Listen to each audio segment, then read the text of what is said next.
அப்புறம் செட்டிநாடு மட்டன். சரி, ஆயில் ஊற்றி நல்லா ஒரு 2 வெங்காயம் ஃப்ரை பண்ணிட்டேன். வேக வச்ச மட்டன் போட்டிருக்கேன். செட்டிநாடு மசாலா போடுறோம். ஓகே, கொஞ்சம் திக்காக வரத்துக்கு ஏதாவது கொஞ்சம் அரைச்சி விட்டுடலாம். ஓகே, வெங்காயம் கசகசா அந்த மாதிரி ஏதாவது அரைச்சி விட்டுலாமா? கசகசா எங்கே இருக்குன்னு தேடணும். சரி, கறி லீவ்ஸ் போடு.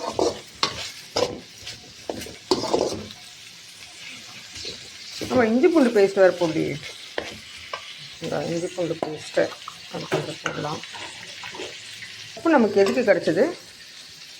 இந்த கப்பு இங்கே பாரு, இது எதுக்கு கிடச்சிது? இதில் தான் இஞ்சி பூண்டு பேஸ்ட்டு போடுறேன்.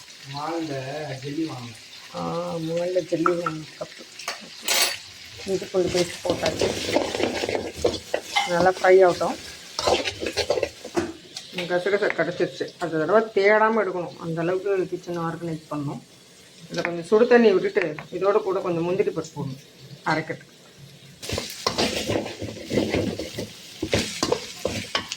சால்ட்டு போடுறேன். நீ என்ன போடுறேன்? செட்டிநாடு மசாலா போட்டு கம்ப்ளீட்டாக.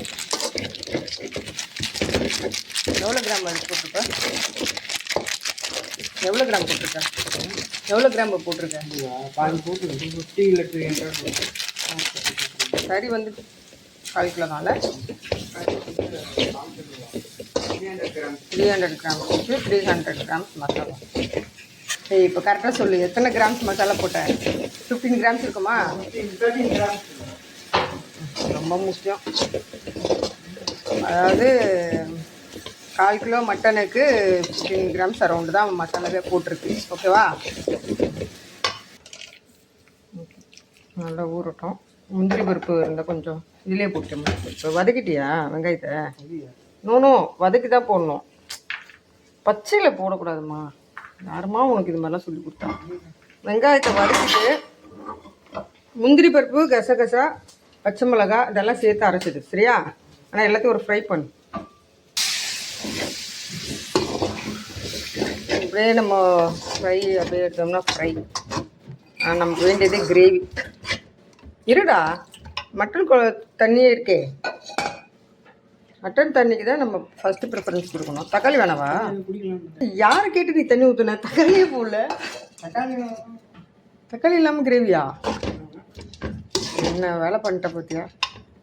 நான் வந்து கொஞ்சம் இப்போ தக்காளி போட்டு அப்புறமா ஊட்டலான்னு பார்த்தேன். சரி, அரைக்கட்டில் போட்டுறப்போ தக்காளி வதக்குவல்ல, வதக்குறதுல தக்காளி போட்டுரு. Super, correct.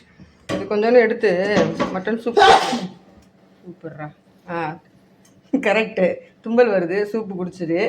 வெளியில் வந்து ஆனியன், ஸ்ப்ரிங் ஆனியன் இருக்குது, அது கொஞ்சம் கட் பண்ணி போட்டு பூண்டு கொஞ்சம் தட்டி போட்டு குடி. ரெடி பண்ணி பார்க்கலாம். இது வந்து மட்டன் சூப் ரெடி பண்ண சைட் பை சைடு. இந்த மசாலா பேக்கெட்ஸ்லாம் அப்புறம் நம்ம ஆர்கனைஸ் பண்ணணும். அப்போ தான் தேடாமல் எடுக்க முடியும். எல்லாத்தையும் பார்த்துலங்க, அதை மட்டும் பார்க்கல. எல்லாத்தையும் பார்த்துட்டேன் அப்படிங்க. அந்த பார்க்கலையே பாரு அப்படிங்க. அதான் ஸ்நாக்ஸ் டப்பாவில் போய் மாட்டிச்சு அந்த கசகசா. சரி, ஓகே, இன்னொரு தடவை ஆர்கனைஸ் பண்ணிடுவோம். தக்காளி கொஞ்சம் எடுத்து கட் பண்ணி அதையும் ஒதுக்கு. பெரிய தக்காளியாக இருந்தால் ஒன்று கூறும், சின்னதாக இருந்தால் 2 தக்காளி எடுத்துக்கும்.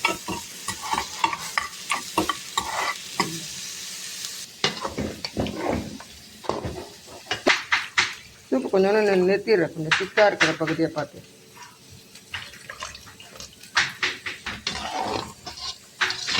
நம்ம கிரேவிக்கு திக்னஸே நீ இப்போ அரைக்கிற பொருள் தான். வதக்கரில் இதை போட்டுருவா. இல்லை, நான் முந்திரி ரொம்ப எடுத்துருக்கேன்.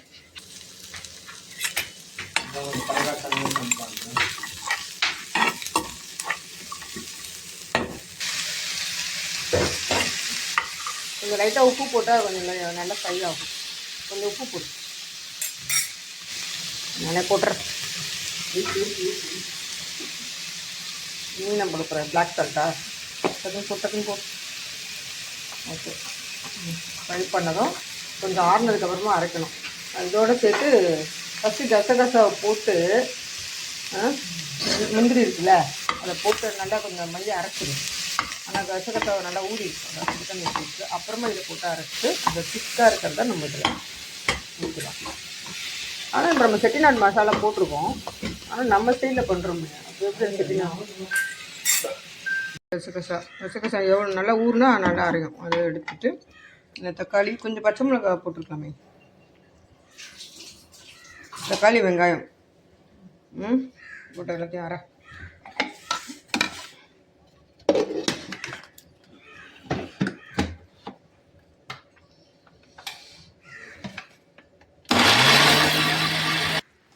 போதும். இல்லை கொண்டாந்து ஊற்றி விடு.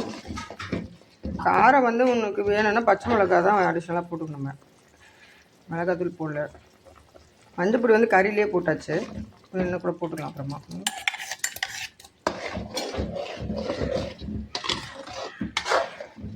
கொஞ்சம் வாஷ் பண்ணி இதில் விட்டு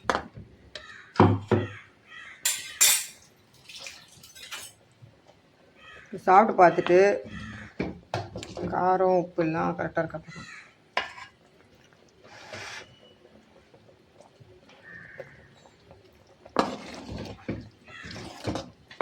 ஓகே.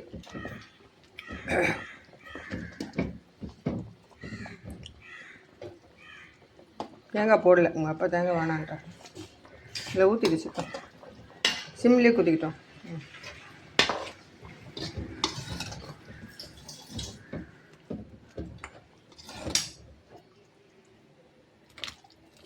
இல்லை கொத்தமல்லி கட் பண்ணி போடு.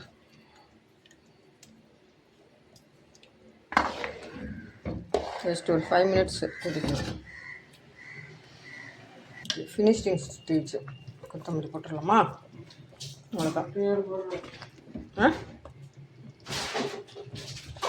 வேறு என்ன போடணும்? போடலாமா? லெட்யூஸ் தானே? நான் கொரியண்டர் போட்டேன். நீ லெட்யூஸை போடு.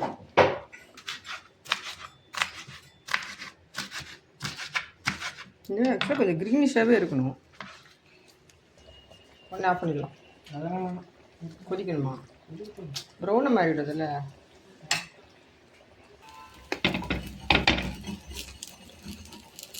தோசை சுட்டாச்சு.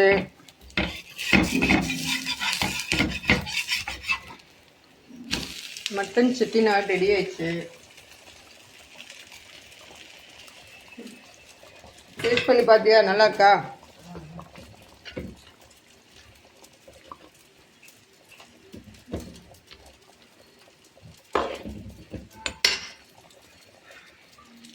தட்டு எடுத்துட்டு வா, தோசை போடலாம். இப்போ நமக்கு இந்த மாதிரி ஒரு அசிஸ்டன்ட் கூடயே இருக்கிறது நல்லதாக இருக்குது. தட்டு கொஞ்சம் ட்ரையாக இருக்குதுன்னா நல்லாயிருக்கும். இங்கே வை, கிட்ட வை.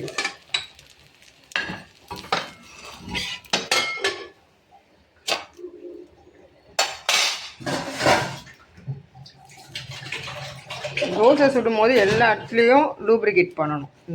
அப்புறம் தோசை கல் வந்து ரொம்ப சூடாகக்கூடாது.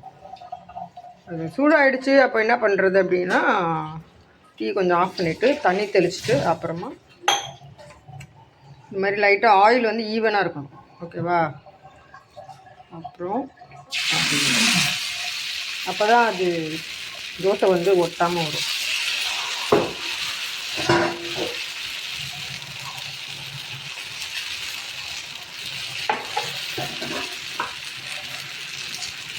இப்போவே கல் கொஞ்சம் அதிகமாக சூடாகிடுச்சு. இந்த தோசை கொஞ்சம் சுமாராக தான் வருது. ரொம்ப டீ அதிகமாக இருக்குது. இந்த தோசை நல்லா இருக்கா? டீ ரொம்ப வைக்கக்கூடாது. மிதமாக வைக்கணும். சிம்லேயும் வைக்கக்கூடாது. சிம்மில் வச்சா என்ன ஆகும்னா தோசை சரியாக வேகாது. ஒரு 1.5 கண்டு வச்சுட்டு